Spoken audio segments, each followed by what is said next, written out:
লোক চিনতে পেরেছে, আর নবীকে চাঁদ পর্যন্ত চিনতে পারলো, কিন্তু বেরাদর দুই পায়া মানুষ একজন যেন চিনতে পারলো না, যার নাম আপনারা কেউ জানেন, কে চিনতে পারেননি? নবীর চাচা চাচা চাচা আবু জাহেল চিনতে পারলো না। মুসলমান বলতে গেলে বহু সময় লেগে যায়, একটু মনোযোগ দিয়ে শুনবেন ভাই। নবী আমার যেদিকে যায় সেদিকে বারবার নবীকে ধোঁকা দেয়, বারবার নবীকে কষ্ট দেয়। আমার নবী বলেছিলেন, চাচা গো আর আমাকে কষ্ট দিয়েন না চাচা, আমি যে আর কষ্ট সইতে পারি না। আবু জাহেল একদিন হঠাৎ করে আমার নবীর দরবারে আসলো, আসার পরে বলে, মুহাম্মদ, ওরে ভাতিজা মুহাম্মদ, তুমি কি সত্যি আল্লাহর নবী, আল্লাহর পয়গম্বর? আমার নবী বললেন, হয়ে যাব। বলে, চাচা কি কথা চাচা? ভাতিজা মুহাম্মদ, ওই যে সামনে গাছটা দেখতে পাচ্ছ, ওই গাছটাকে যদি তোমার কাছে আনতে পারো তাহলে তোমার কলমা পড়ে মুসলমান হয়ে যাব। জোরে বলি, আর একটু জোরে ভাই। সীসা যেমন ঘষলে চকচক হয়, মা বোনেরা সোনার দুল সোনার খিলা পরে ঘষলে যেমন চকচক হয়, একটা জীবনে বারবার শুনলে আরো বেশি চকচক হয়। আমার নবী বলেন, চাচা গো চাচা, ওই গাছটাকে আমি আনবো না, আপনি গিয়ে বলবেন আমার ভাতিজা মুহাম্মদ ডাকলো। বলে, না ভাতিজা না, তুমি যদি গাছটাকে আনতে পারো তাহলে আমি তোমার কলমা পড়িয়া মুসলমান হয়ে যাব। আমার নবী গায়বের সংবাদদাতা আকা রহমাতাল লিল আলামিন আর দেরি করলেন না। নবী আমার শাহাদাতের আঙ্গুলটা দ্বারা ইশারা করল। একবার জোরে হবে সুবহানাল্লাহ। যেমনি ইশারা করতে নাই মুসলমান, আমি যদি গোলাম সাবির বারবার ইশারা করি, হাজার বার লক্ষ বার কোটি বার যদি ইশারা করি, কাজ আসবে না। আমার নবী কেমন নবী গো, যেমনি গাছকে ইশারা করতে নাই, গাছটা একটা এইভাবে ঝোঁক মারলো, একটা এইভাবে ঝোঁক মারলো, একটা পিছন থেকে ঝোঁক মারলো। মারার পরে মানুষ যেমন হেঁটে হেঁটে যায়, গাছটা একটা আগের দিকে ঝোঁক মেরে আমার নবীর দরবারে আপন মনে গিয়ে পৌঁছে গেল। কার নাম নবী, কার নাম মুহাম্মদ? দেখেন দেখেন, আজকে অনেক মানুষ বলে নবীকে নবীকে নবী সাহেব বলে, নবী আমার মতো নাউজুবিল্লাহ মিন জালিক।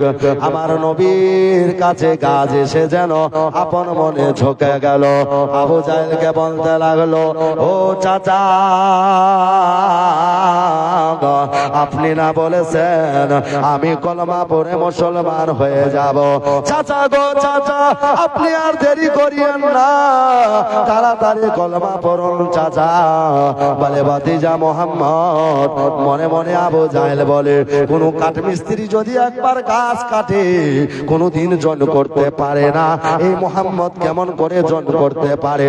যাক, কলমা পড়বো ঠিক, কিন্তু যে গাছকে তুমি যেখান থেকে নিয়ে এসেছো আবার যদি ফিরাই দিতে পারো, আগেকার মতো করতে পারো, তাহলে তোমার কলমা পড়িয়া মুসলমান হয়ে যাব।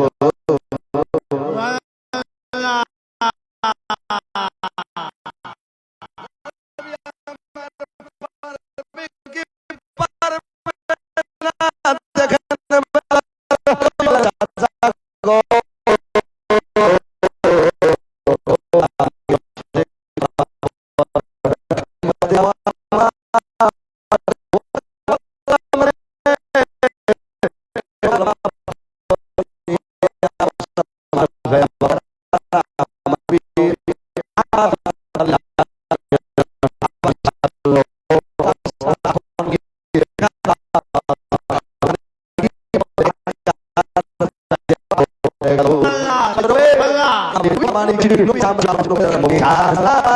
বেনা প্রিয় নবী কে ভুলে যেও না নবী প্রিয় নবী কে ভুলে যেও না আল্লাহ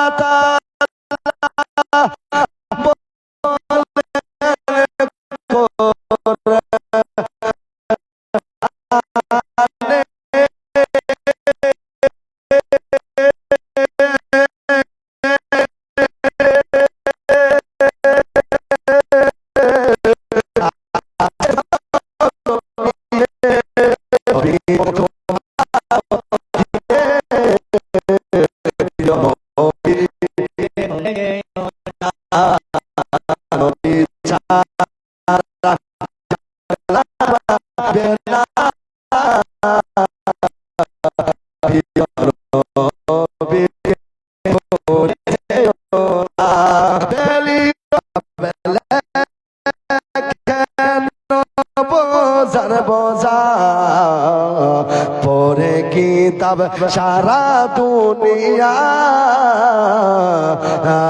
হয়ে গেল নবীজি দিওয়ানা নবী ছাড়া জান্নাত পাবে না প্রিয় নবীকে ভুলে যেও না যেমনি গাছটাকে বাবা আমার নবী রহমাতাল লিল আলামিন আবার ওই জায়গাতে পৌঁছিয়ে দিলেন নবী আমার বলে চাচা ও চাচা এবার কলমা পড়েন বলে ভাতিজা মুহাম্মদ কলমা তো পড়বো ঠিক রে কিন্তু আরেকটা প্রশ্ন বাকি আছে যদি উত্তর দিতে পারো তাহলে তোমার কলমা পড়িয়া আমি মুসলমান হয়ে যাব বলে চাচা কি প্রশ্ন বলো বলো ভাতিজা মুহাম্মদ দেখো এইভাবে পকেটের মধ্যে আবু জাহেল হাত ঢুকালো ঢুকাবার পরে বের করলো বলে ভাতিজা মুহাম্মদ বলো বলো আমার হাতের মুষ্টিতে কি আছে আচ্ছা আপনাদের যদি জিজ্ঞাসা করা যায়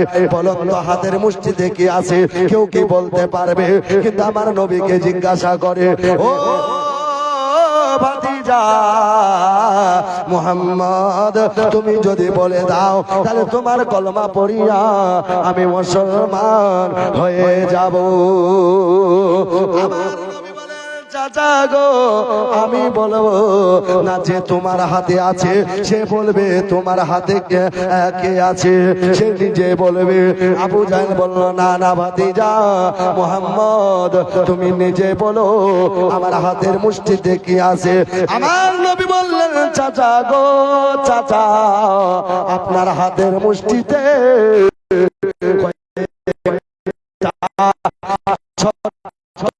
ছোট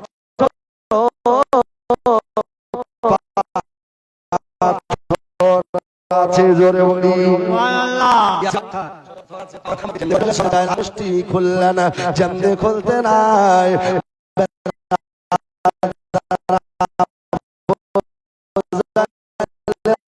দিল যেন ডগমগ করতে লাগলো আল্লাহু আকবার মেরে মুস্তাফা মুস্কুরানে लगे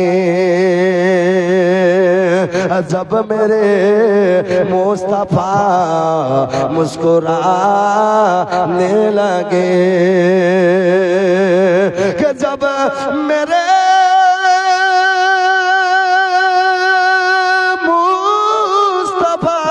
मुस्कुराने लगे तो चांद तारे सभी झिलमिलाने लगे যুবক ভাইদের জন্য তো চাঁদ তারে সবই ঝিলমিলানে লাগে আর আগের কই বলেছেন কে কলমায়ে হক আওয়াজ জব শুনি এতি লক্ষ্য করো পাঙ্খা যায় ঠিক করো আ কলমায়ে হক আওয়াজ জব শুনি কে কলমা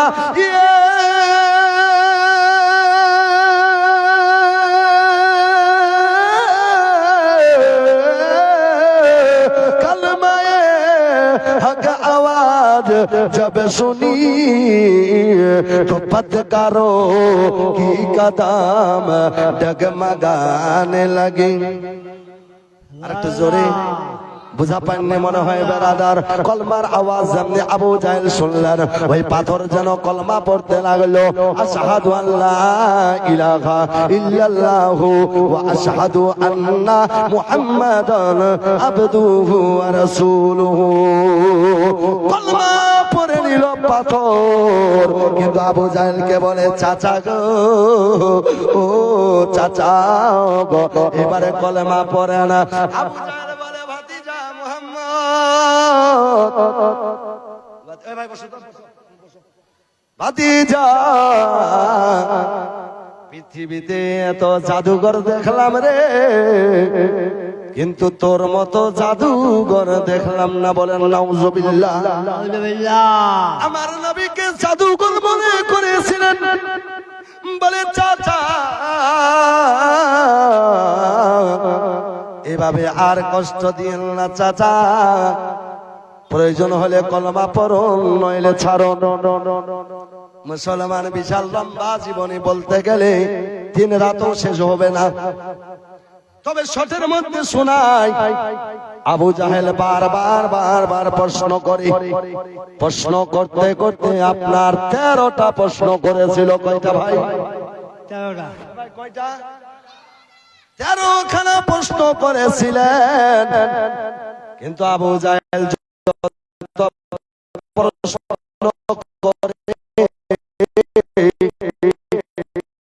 আমার আল্লাহর হাবিব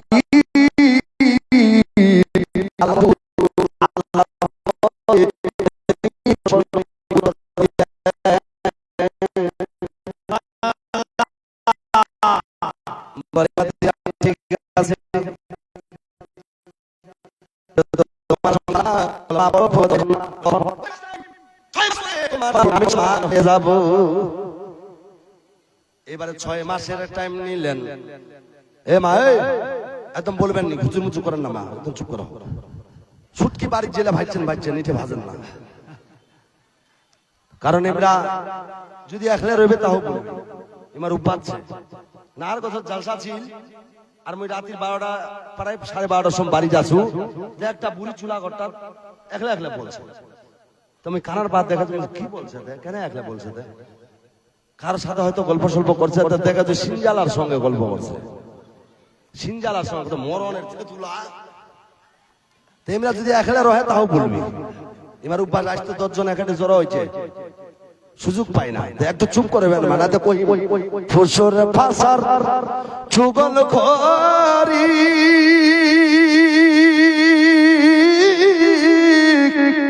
আর কতদিন বাহাদুরি কি জগার করেছ গে মা, কবরের বিছানা কি জগার করেছ গে মা, কবরের বিছানা। 6 মাস টাইম দিলেন। দেবার পরে ওই আবু জাহেল চলে যাচ্ছেন মুলকে ওমান দেশ। একজন বাদশা আছে, বাদশা যার নাম হচ্ছে হাবিবে ওমানি। হাবিবে ওমানের কাছে যায়, 13টা প্রশ্ন নিয়ে বাবা চলে গেল। যাওয়ার পরে দেখতেছেন আল্লাহ আল্লাহ হাবিবে ওমানিকে দেখাচ্ছেন, বলে হুজুর জাপানা আমাদের মক্কাতে এমন একটা জন্ম নিয়েছে বাচ্চা, এমন একজন সন্তান জন্ম নিয়েছে, যতগুলো প্রশ্ন করি যতগুলোই প্রশ্নের উত্তর দিয়ে দেয়। আপনার কাছে যদি কোনো প্রশ্ন থাকে তাহলে আপনি দয়া করে আমার বাড়িতে, আমার গ্রামে, আমার এলাকায় একবার চলুন, আমার ভাতিজা মুহাম্মদকে আপনি প্রশ্ন করবেন। আমার ভাতিজা মুহাম্মদ যদি প্রশ্নের উত্তর দিতে না পারে, প্রশ্নের জবাব যদি দিতে না পারে, তাহলে আমি তাকে সারা জীবনের জন্য সাজা দিতে থাকব। জীবনে কোনদিন আর দিন ইসলাম প্রচার করবে না। বেরাদার হাবিবে ওমানি করল কি, ওই মুলকে ওমান দেশ থেকে আসবে বলে বেরাদার সময় দিয়ে দিল। ভবিষ্যতে বলতেছি লম্বা ঘটনা। হযরতে নবী মুস্তাফাকে আমার প্রশ্ন করবে বলে, বাবা হাবিবে ওমানি আপনার ওই মুলকে ওমান দেশ থেকে আসতেছে, কিন্তু 6 মাস সময় 6 মাস সময় 6 মাস ধরে প্যান্ডেল সাজাচ্ছে, 6 মাস ধরে আপনার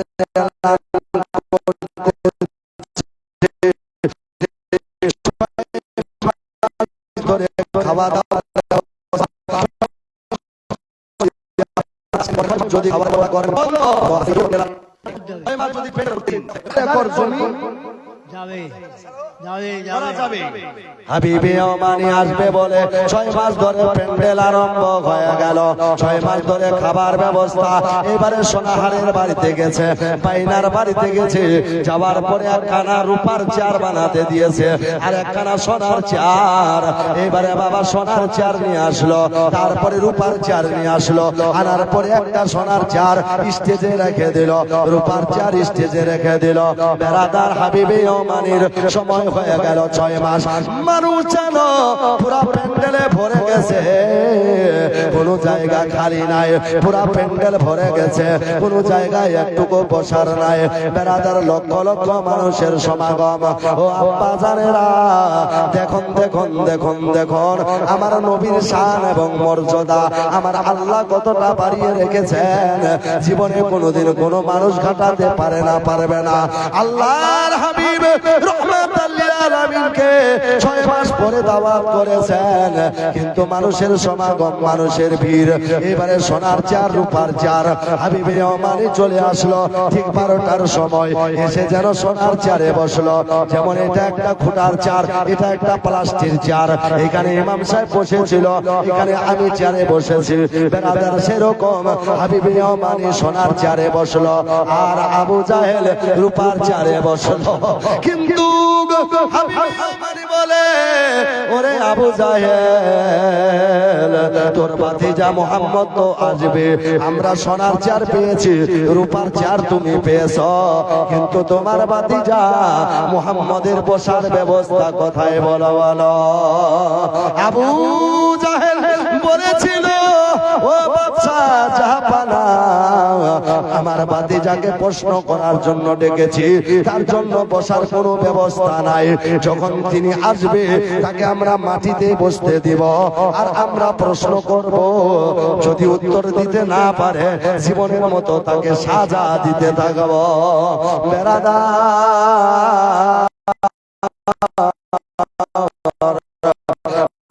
আমার নবী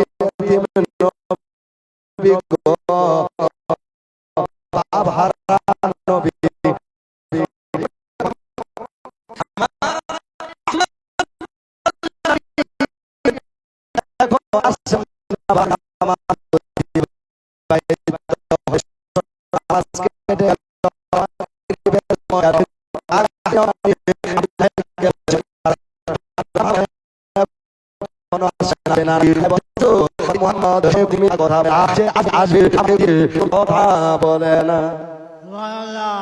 আসবে, যেহেতু কথা দিয়েছেন আমার নবী মুহাম্মদ আসবেই, কিন্তু সময় ছিল বাবা আপনার দিনের মধ্যে আসার।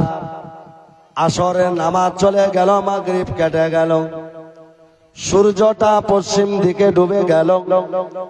সূর্য ডুবলে অন্ধকার হয় না দাদা? সূর্য ডুবলে অন্ধকার হয়ে যায়। নবী আমার এখনো নাই, নবী আমার নাই, নবী নাই। বেরাদার যেমনি সূর্য ডুবে গেল, আল্লাহ আল্লাহ পূর্ব দিক থেকে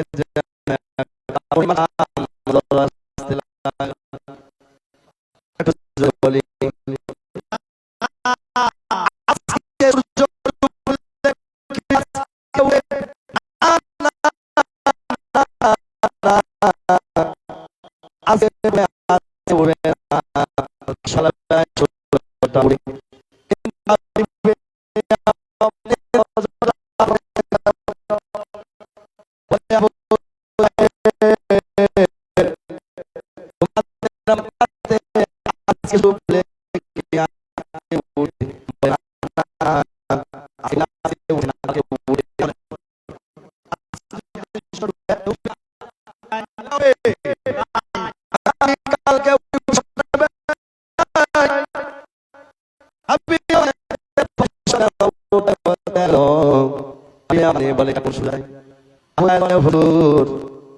এটা কোন সূর্যের আলো নয়, এটা কোন চাঁদের আলো নয়, এটা আমার ভাতিজার চেহারার আলো দেখা যায়। আহা নূর নূর নূর নূর নূর নূর নূর নূর নূর নূর নূর নূর নূর নূর নূর নূর আর নূর নূর চারদিকে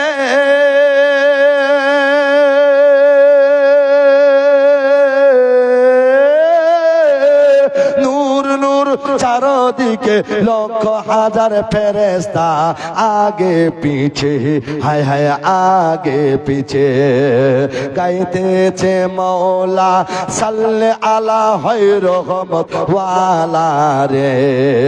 আজ আমেনার ঘরে হুর পয়রির মেলা রে। জোরে বলি আহা আহা দায় হালিমা দায় হালিমা কে হালিমা কে হালিমা দায় হালিমা দায় হালিমা দায় হালিমা দায় হালিমা কে হালিমা কে হালিমা নবীর মা নবীর মা। ওরে দায় হালিমা যাই রে ছুটে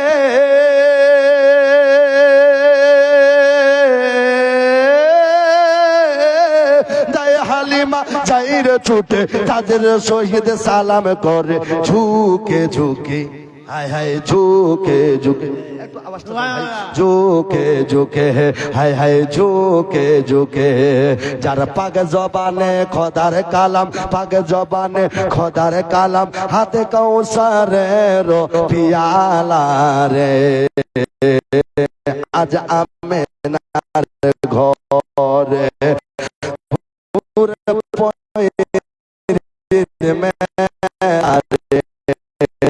বলি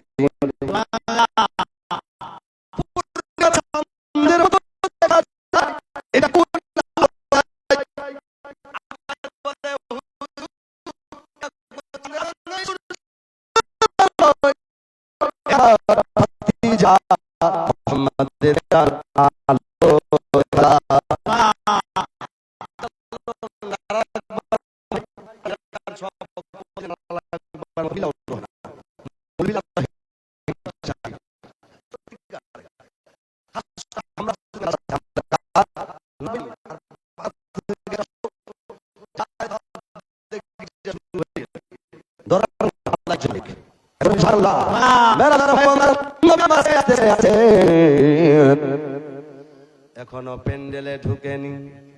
আস্তে আস্তে আস্তে আস্তে সূর্য ডোবার কারণে পুরা প্যান্ডেল খানা যেন অন্ধকার হয়ে গেছিল। বুঝা পাচ্ছেন না? পাচ্ছেন না? পুরা প্যান্ডেল অন্ধকার, কারো চেহারা কেউ দেখতে পায় না। আমার নবী আসতেছে, আর যত আসে আমার নবীর চেহারার কারণে পুরা প্যান্ডেল খানা যেন আলো হইতেছে, আলো হইতেছে, আলো আলো আলো এত আলো হয়। ওই আলোটা আর নবীর চেহারা দেখে যেন হাবিবে ওমানি আর সহ্য করতে পারে না। হাবিবে ওমানি চোখ ফের কেটিয়ে দেখে আছে, এটা কোন সন্তান রে? এটা কোন জিন না, কোন মানুষ না, কোন ফেরেশতা। আল্লাহু আকবার। দুনিয়াতে এত চেহারা দেখেছি, কিন্তু এরকম চেহারা কোনোদিন দেখিনি। হাবিবে ওমানি দেখে আছে না। দেখে থাকতে থাকতে নবী আমার আসতেছে, নবী আমার আসতেছে। যত আসে তত আলো হয়, যত আসে তত আলো হয়, যত আসে তত আলো হয়। যেমনি আমার নবী রাহমাতাল লিল আলামিন কাছে আসলো, হাবিবে ওমানি যেন আর সহ্য করতে পারল না। সাথে সাথে সোনার চার ছেড়ে দাঁড়িয়ে গেল। এভাবে সোনার চারখানা ছেড়ে দাঁড়িয়ে গেল আর সোনার চারে বসলো না, সোনার চার ছেড়ে দিল আমার নবী মুহাম্মদুর রাসূলুল্লাহ সাল্লাল্লাহু তাআলা আলাইহি ওয়াসাল্লামের মহব্বতে বাবা সোনার চারখানা ছেড়ে আমার নবীকে এভাবে চাপটিয়ে ধরলো, ধরার পর বুকের মধ্যে লাগালো, একবার জোরে বলি সুবহানাল্লাহ। ইজ্জতের মালিক কে? সম্মানের মালিক কে? তুই মৌলবি, কোন মৌলবীর সম্মান দিবা পারবো নি, তা আল্লাহ দেনওয়ালা। তুই বেরাদার কারো সম্মান দিবা পারবো নি, তো আল্লাহ দেনওয়ালা দিবা পারবো নি, তো আল্লাহ দেনওয়ালা।